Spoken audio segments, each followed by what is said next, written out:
Hello, we are Memphis Community University, and today we are going to be starting our sequences in series. So, in this playlist, you'll see videos on arithmetic sequences, geometric sequences in series, binomial theorem, counting, and probability. But to start off, in this video, what we're going to do is we are going to introduce sequences in series. So first off, let's introduce sequences. The first three questions on this worksheet deals with sequences. And what are sequences? Well, sequences are pretty easy. All they are listed numbers. So let's just keep that in mind. We call our first term A1, call our second term A2, call our third term A3, call our nth term AN, and that's just basically it. It's just going to be a list of numbers. So let's just get started with this question right here. Write the first four terms of this sequence. AN equals 2n plus 3, starting at n equals 1. So basically, this is a formula to find our sequence. It will tell us how to find our list of numbers. What we're going to do is we're going to plug in 1, and that'll be A1. We're going to plug in 2, that'll be A2. A3, A4. They're only going to ask us to do 4 of them because it's kind of annoying to do more than that. But that's just the basic process. So it's all pretty easy. All you're doing is just plugging in basic numbers and just writing out what you get, and that'll be your list of numbers. And then we're good to go. So we have A1. Again, what we're going to do is we plug in n equals 1. So this is the first term, plugging in 1. So it's 2 times 1 plus 3. Shouldn't be too bad. 2 plus 3, 5. So this is the first term of our sequence. So it'll be a list of numbers where the first term in the list is 5. So now for A2, what you do is you plug in 2 because it says you plug in the subscript of whatever you're plugging in into this variable right here. So it's 2 times 2 plus 3. That's going to be, well, 2 times 2 is 4. 4 plus 3 is 7. So that's A2. A3, same thing, but instead plug in 3, of course. 6 plus 3, 9. Nothing too bad. A4, 2 times 4 plus 3, 2 times 4. It's going to be 8. 8 plus 3 is 11. You can continue this process basically forever if you want. But again, all we're doing is we're coming up with a list of numbers. How we are doing it is we're plugging in this variable and we're adding 1 each time. Plugging in 1 first, 2, 3, 4. The next one would be 5. And notice we do have a list of numbers now, 5, 7, 9, 11. If you can see the pattern, this is actually what will be called an arithmetic sequence, which will be our next video, but you're just adding 2 every time. So it's 5, 7, 9, 11. Then the list continues as 13, 15, 17, 19, 21, and so on. So the next thing is pretty similar. It's actually just the same idea, but just a more complex sort of thing to plug in. We have 2 n's here, but same thing. From the first question, what we're going to do is we're going to plug in 1 to find the first term, plug in 2 to find the second term, third term, plug in 3, fourth term, plug in 4, so on. We're only going to find first 4 terms. So A1 is equal to -5, so there's no n here. There's 2 n's, but we just plug in 1 for both slots, so it's going to be plus -1. Again, or rule of thumb is just be careful because it's still pretty easy. Just you want to be careful with your math, of course. 1 plus 1 is 2. So we'll simplify later on. We're just going to plug in the numbers first. So 1 plus 1 is 2. This exclamation point, of course, means factorial. Factorial features heavily in our binomial theorem video, but remember factorial just means you take your number, your integer, and you multiply by all the integers smaller than that are positive. So for example, 5 factorial is 5 times 4 times 3 times 2 times 1. 8 factorial is 8 times 7 times 6 times 5 times 4 times 3 times 2 times 1. So 2 factorial is pretty easy. It's just 2 times 1.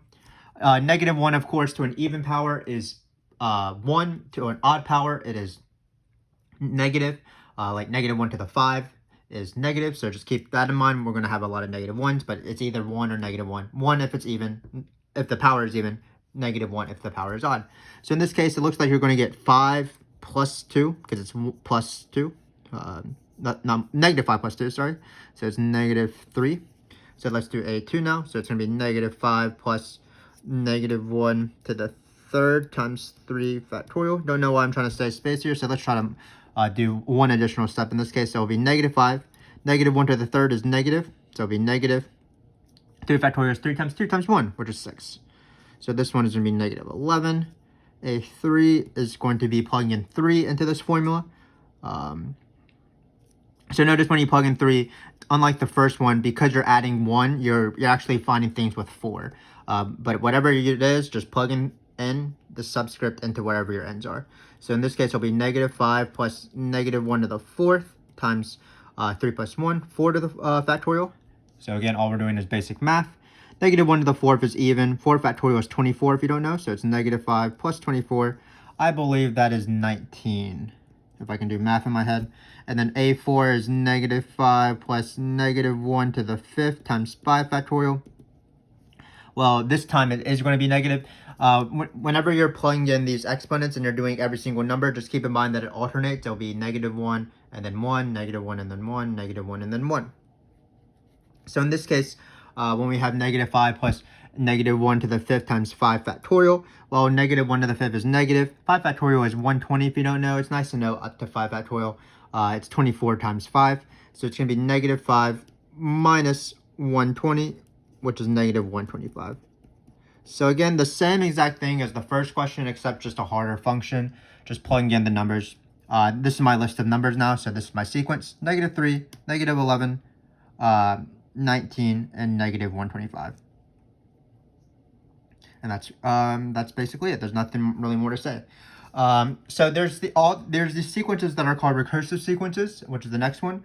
And what recursive sequences are is, instead of having each of the terms be individual, for example, if we wanted to, we could find A17 by just plugging in 17 into the end, just like we did with 1, 2, 3, and 4. A recursive sequence means that each successive term depends on the previous one. So what this says is, if you want to find the next term, you want to take the previous one, an minus 1, times 4, add 3. So for example, if you wanted to find A17 for some reason, well, an minus 1 subscript would be A16, so you would take whatever A16 was, you would multiply by 4, and then you add 3.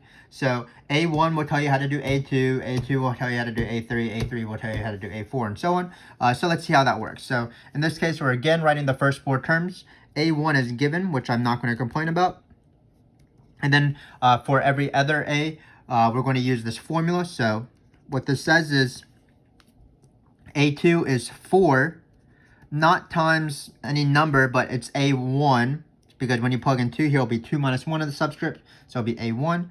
So it's 4 times A1 plus 3, so we're going to replace A1 with negative 2, of course. Again, A1 determines A2, A2 determines A3, and so on. So it looks like you're going to get negative 8 plus 3, which is negative 5. So let's try to find A3 and A4 now. So A3 is going to, again, be 4. Now it's times A2, so we can write A2, and then we're going to add 3. Well, A2 is negative 5, so it's going to be 4 times negative 5 plus 3. Negative 5 plus 3 is negative 20. Negative 20 plus 3, I believe, is negative 17. And then we have A4. Again, it's going to be 4 times the previous one, A3, plus 3. What was A3? It was negative 17, so it's going to be 4 times negative 17 plus 3. 17 times 4 is 17 times 2, which is 34, times 2 is 68. So it's negative 68 plus 3, that's negative 65, and we're good. So I don't know why I boxed just the negative 125, but these are my listed numbers. Negative 2, negative 5, negative 17, negative 65. So that's a recursive sequence. They occur certainly at various points.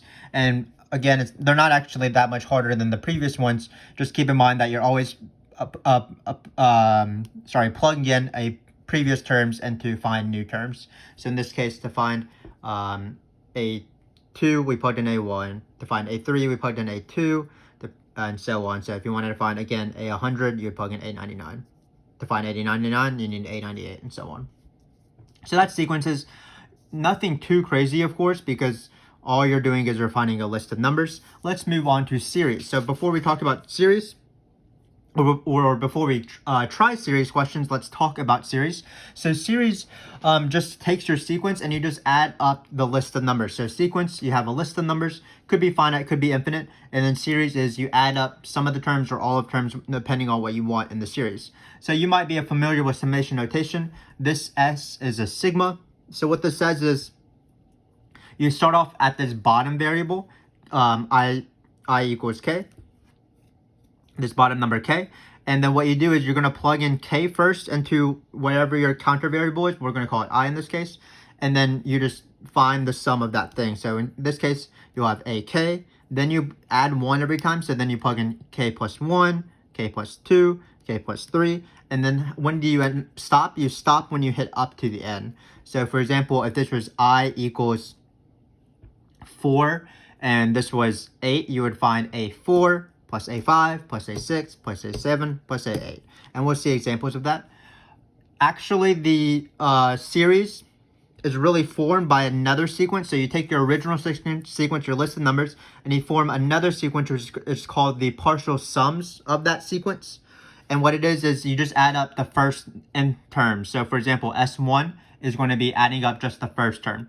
S2, that's going to be adding up the first 2 terms. S3, adding up the first 3 terms. As S45, you add up the first 45 terms, and so on. So you can see that you'll form a sequence called the partial sums, S1, S2, S3, S4, and these come from the original sequence. And that's going to be the partial sums. So the sequence itself forms a another sequence called the partial sums, and this allows you to actually go on to infinity if you have an infinite list. So what we're going to do is we're going to find S1, S2, S3, S4, S5, and so on, and we're just going to actually go on forever and just see if we can get a number. And remarkably, sometimes, especially when we do our geometric series video, you'll see that we actually get a number even if we're adding an infinite series. But let's practice with summation notation. So again, what this says is we have a sequence, and what we're going to do is we're going to add up some of the elements of that sequence. That's what summation notation says. And how you do it is you plug in whatever the bottom number is. In this case, it's 1. We're not complaining about that, so we just plug it into this formula. It's just 2 times 1. We'll simplify that later. Shouldn't be too hard. Then we plug in, we add a 1 successively as we're doing this. So we're going to add the next term. The next term is when I is equal to 2. That'll be 2 times 2. Then we go one more, so that's I equals 3. Plug in 3, 2 times 3. Finally, we stop when we hit the top number, so we have I equals 4. Plug in 4, so we get 2 times 4. So notice that these sums are important. The sequence would just be 2 times 4, 6, and 8. But the sum, or the partial sum here, is adding up the first 4 terms. If we're using our notation that we talked about here, this would be the 4th partial sum because we're adding up the first 4 terms. Just keep in mind that we would not add any more terms because we reached our top variable. So we're good to go. So we're just going to add these together and we're done. So again, series not too complicated. Just instead of you take your list of numbers, you add them up. So we have 2 plus 4. We can just write this out. I'm not good enough at math. 2 plus 4 plus 6 plus 8. Looks like this is 10. This is 10. 4 plus 6 is 10. 2 plus 8 is 10. So it looks like we're going to have 20. And we are good to go. So let's do this harder question. So sometimes you don't start off at 1 and 0. Sometimes you start off at a random number. Sometimes you don't use n's, but you usually, or i's, usually use i's, j's, k's, or n's just by standard practices. But in this case, we're using n's. Certainly nothing too tricky. We're going to plug in 4. So it's going to be 4 squared. So just keep in mind that it'll be 10 minus 4 squared. Then we're going to plug in 5. So it's going to be 10 minus 5 squared. Then we are going to plug in 6 because again we keep adding 1 every single time and we plug it in just to the end. So it's going to be 10 minus 6 squared. And then it's going to be 10 minus 7 squared. I'm going to stop there. And this is a little bit bigger of a number than I wanted to, but that's fine. Let's just add up all the 10s if we want to simplify. This is the least important part of the question, of course. What's more important is just knowing what this notation means. Start at 4, keep plugging it in, add all the terms. This is the sequence. So if you add up these 10s, you're going to get 40 because there's 4 of them. Then it's going to be minus 16, minus 25, minus 36, minus 49. Should we actually do this? I'm debating it right now. We might as well. So let's do 49, 36, 25, and 16. No shame in doing math on the side here. So looks like we're going to have 11 plus 9, that's 20, 26, not too bad. 2, I like to make 10, so this is 7, 8, 9, 10, 11, 12, so it's 126. That seems reasonable. So it looks like we're going to have 40 minus 126. And 40 minus 126 would be negative 86. So this is my answer here. But again, this computation isn't important. It's just really knowing what this notation means. You plug in the bottom number, you plug in, and then you just keep adding 1. Plug in 5, plug in 6, plug in 7. And that's what we did, 4, 5, 6, 7.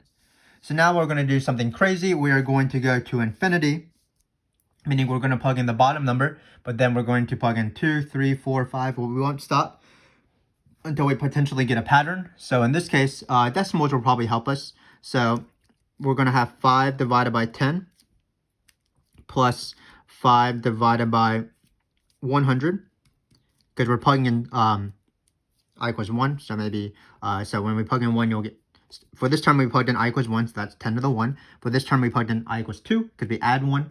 You keep going up by 1, so it's 10 squared, which is 100.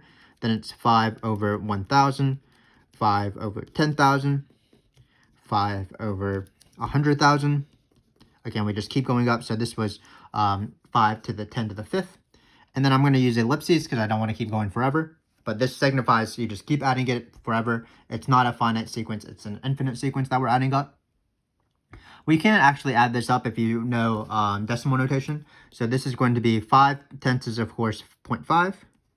Then when you divide by 10, you just move over that decimal over to the left. So this one's going to be 0.05. Then it's going to be 0.005. Then it's going to be 0.0005, and so on. Hopefully I have enough zeros there. Still, there's going to be ellipses because we're going to add them all up. And then what happens is, notice that it will just be 0.5 repeating.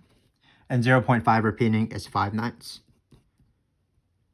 Because 1/9 is 0.1 repeating. So, remarkably, we are adding an infinite sequence and we are getting a number, which sort of is inherently not obvious. Because it seems like anytime you add an infinite number of things, it seems like you would go to infinity because you're adding an infinite number of things. Even if the things are small, you'll just keep adding. But what happens is that if your terms are going to 0, you're basically just adding 0 infinite number of times, so you will be able to get to a number.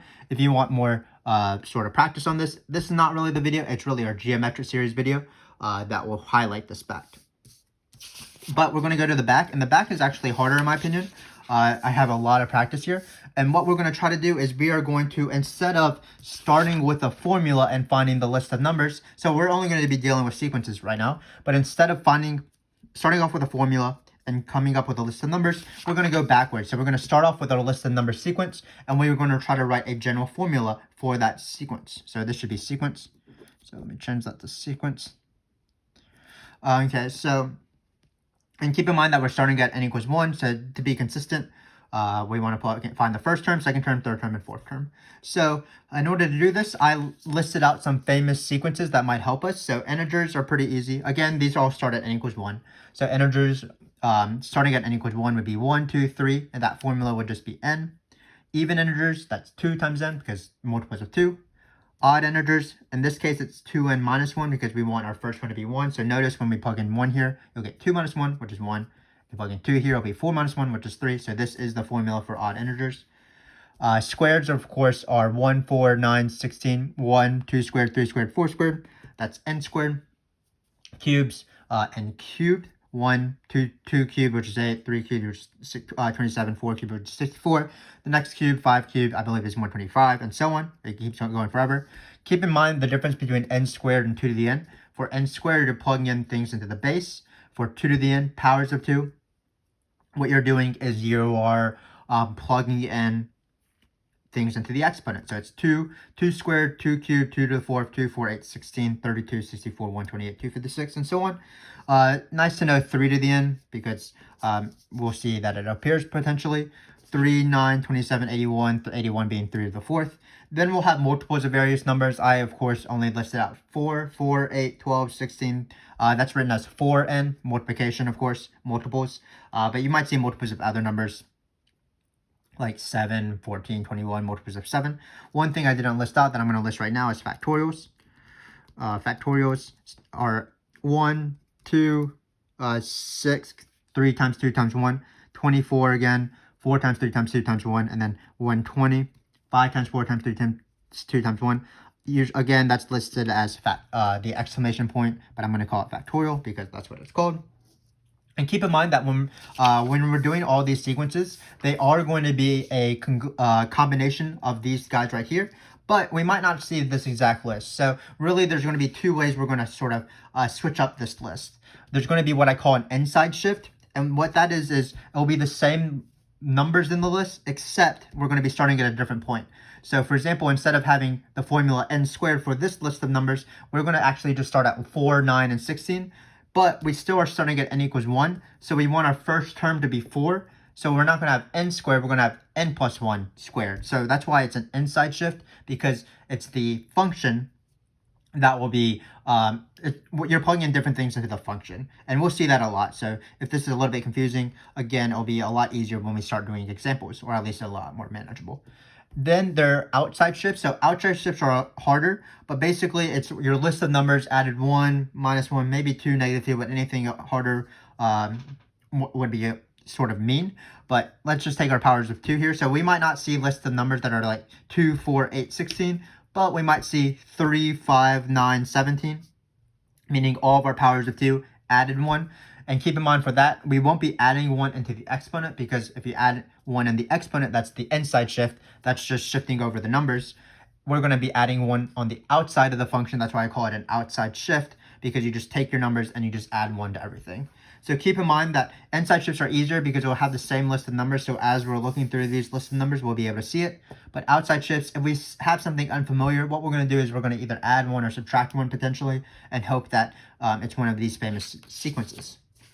So let's start off, just for fun, of course. There's going to be 3 components to these sequences. There's going to be a negative component, but the negative component will be pretty easy to deal with, especially after we do a few. Then there is a numerator and a denominator. One thing that I made it a little bit easier is that I didn't simplify anything with these fractions. So really, the numerator and the denominator will be 2 different sort of things. So when I like to do this, I like to ignore the negatives first off, and I like to describe what is the sequence in English before I go for the math. So in this case, looks like the top is going to be multiples of 3, 3, 6, 9, 12. Starting off at n equals 1, so that's good. So it just looks like it's multiples of 3. And then 1, 4, 9, sorry, there should be 16. I need to update this worksheet. But it's 1, 4, 9, 16. And when you have 1, 4, 9, 16, that of course is squares, so that's going to be squares.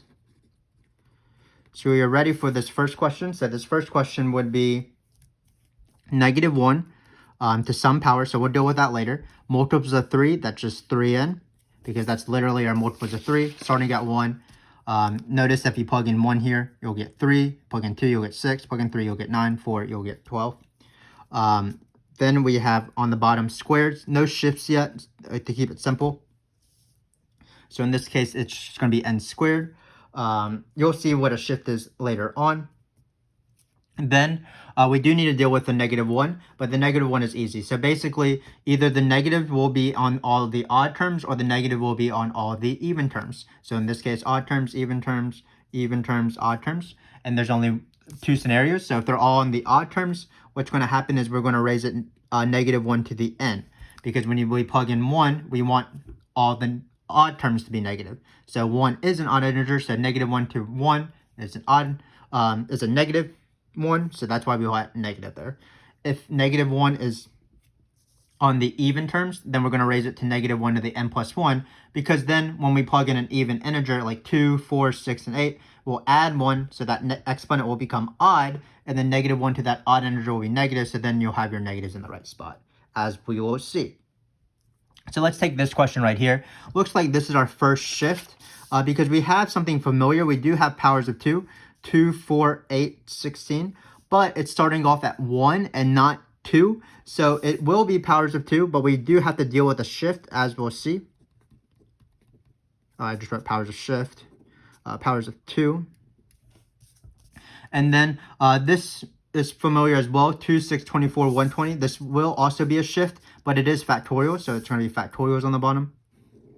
So factorials. And then we are going to try this. So powers of 2. Well, powers of 2, again, it's going to be 2 to something, but we just have to decide what do we want it to be.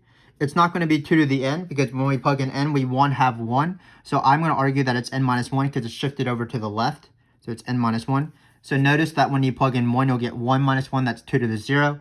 That's what we want, because 2 to the 0 is 1. For example, for the fourth term, When you plug in 4, it'll be 4 minus 1, which is 3. 2 cubed is 8, so that's what we want. So that's our n-side shift. So instead of writing 2 to the n, gets the power of 2, we're writing 2 to the n minus 1 because we're shifting to the left. The denominator is an example of shifting to the right because we're not starting off at 1, we're starting off at 2. So that's going to be adding 1, but it's an n-side shift still, so we're going to be adding 1 inside the factorial. So that's going to be n plus 1 factorial. So 1 plus 1 is 2, and 2 factorial is 2. For example, this third term, 3 plus 1 is 3.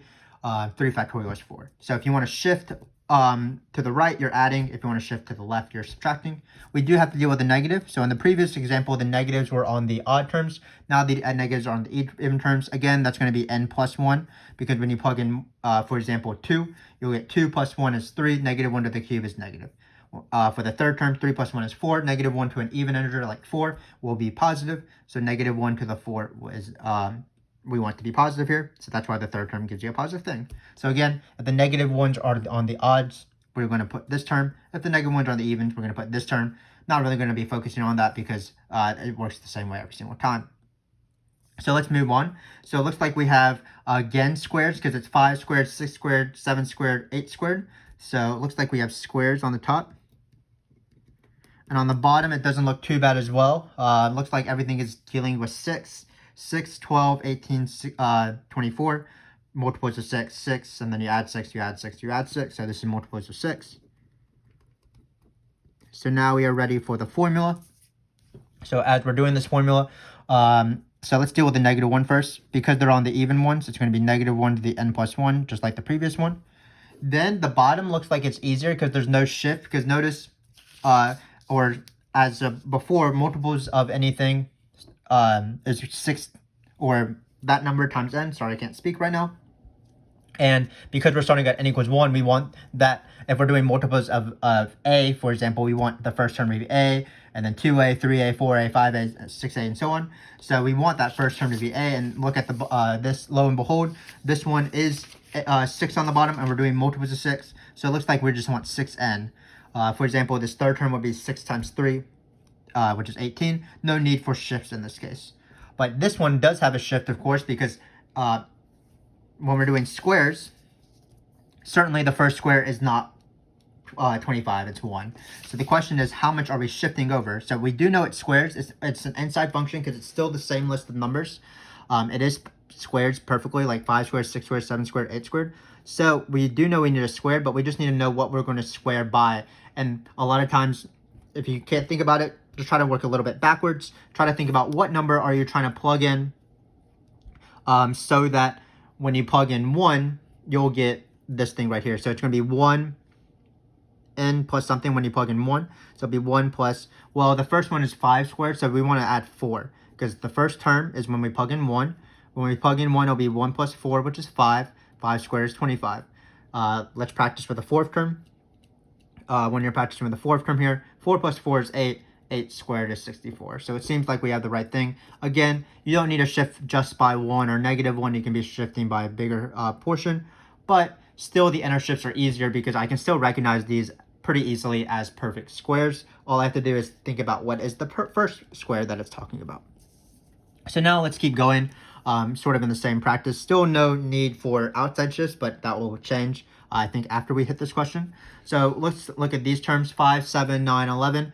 That pattern is odd integers, so that's odd integers on the top. And then 8, 27, 64, 125, that's going to be perfect cubes. 2 cubed, 3 cubed, 4 cubed, and 5 cubed. So that's cubes. Cubes work like squares, of course. They're not powers of 2. Powers of 2 is 2 to something, or powers of 3 would be 3 to something. Squares are something that's 2, and then cubes, of course, are something cubed. So we can write a cubed here. The question is, how much do we want to shift? Well, we want our first one to be 2 cubed. So what would we plug in? When we plug in 1, how much do we want to add it by? We want to just add it, this 1 by a single 1. So it's going to be n plus 1. Because when you plug in 1 here, it'll be 1 plus 1, 2. 2 cubed is 8. For example, when we plug in the second term, 2 plus 1 cubed, that's 3 cubed, that's 27, of course. So then we're doing odd integers. So odd integers are always 2 times n minus a certain integer. So it's going to be 2 times n because it's the even integers minus an odd integer to get the odd integers. So what do we need to do to get 1 here?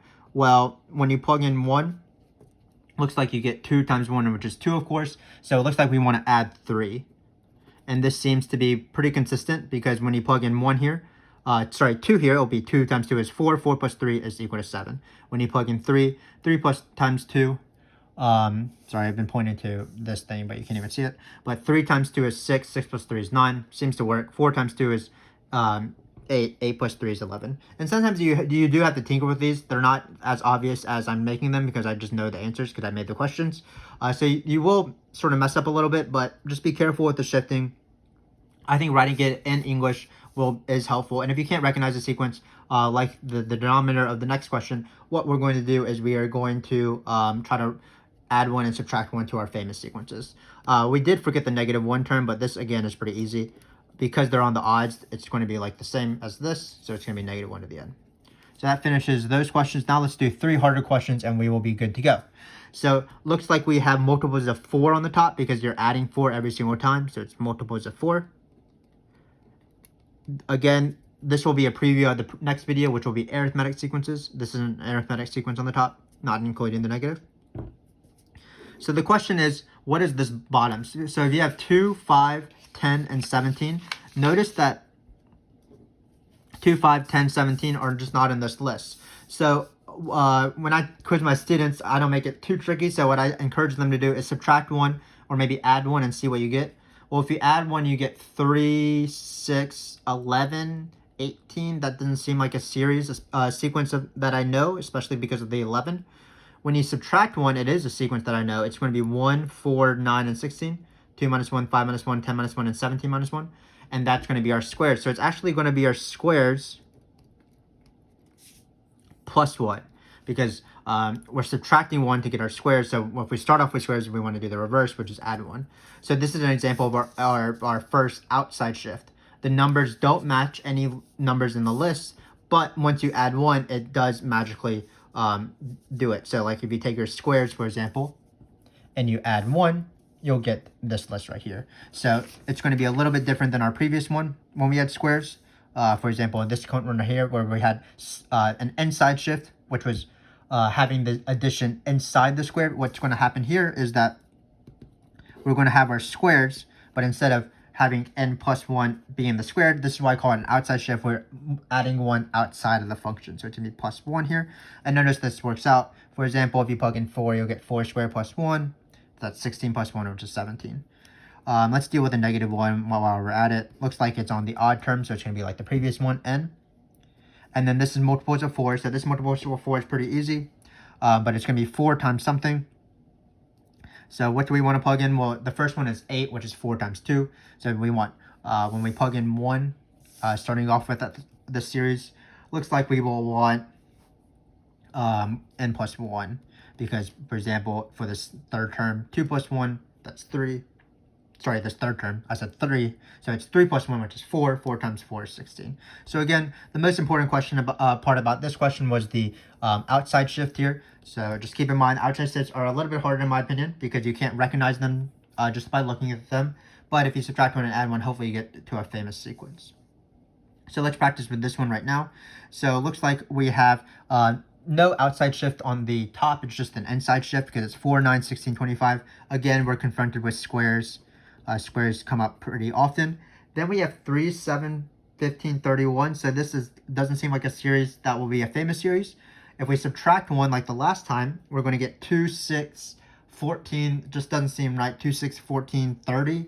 But notice if you add 1, we do get something we like.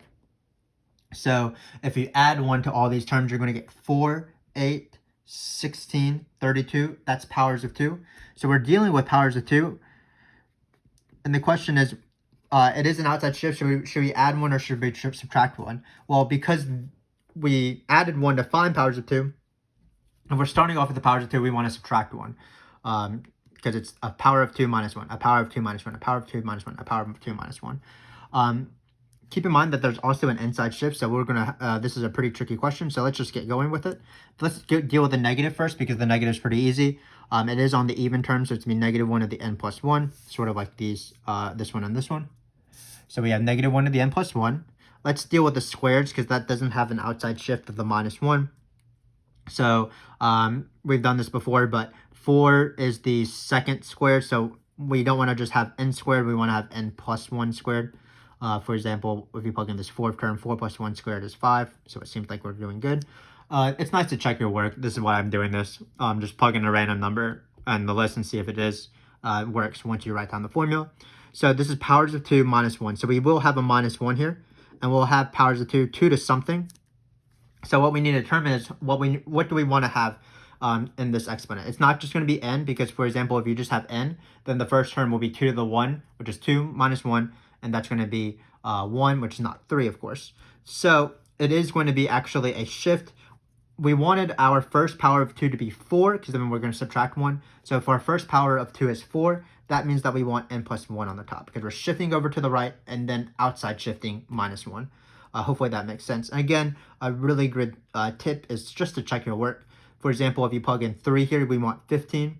So 2 to this number, that's 2 to the 3 plus 1, that's 2 to the 4th, which is 16. 16 minus 1 is indeed 15, so it seems like we are good to go. But again, pretty hard question because there's an outside shift and there's an inside shift, because even when we found out it was powers of 2s, it didn't start off with the correct power of 2, but we did affect this. So this is because we're not starting off with the correct power of 2, and then this term is because we want to subtract 1 from everything. So one last question to go. Again, a pretty tricky question. So the bottom actually are numbers I can recognize, not your most common sequence, but it's going to be 5, 25, 125. I know the next one is 625 because this is going to be powers of 5. There might be an inside shift here, but there's no outside shift because we are just having straight up powers of 5, where this is 5 to the 0. Then on the top, I like the number 120. 1 because it reminds me of a certain term, which is 120, and 120 is famous for being 5 factorial. So I know that these are factorials. And again, it's pretty hard to recognize, but what you want to do is you want to subtract 1. So when you subtract 1, sorry, this is not the right sequence, right? This should be a 3 here. So sorry, I apologize. But notice if you do subtract 1, you will get the factorial sequence. So hopefully your teacher will have accurate sequences. So when you subtract 1 from this, it'll be 2, 6, 24, and 120. So that will be your factorial. So it only works. These questions have to be pretty contrived. It only works when this is a 3, not a 2. So notice that we do have factorials in this case. So we are good to go. So there's going to be factorials. Looks like it's factorials plus 1, because if these are our factorials, then we're going to add 1 to find these terms right here. So it's going to be factorials plus 1.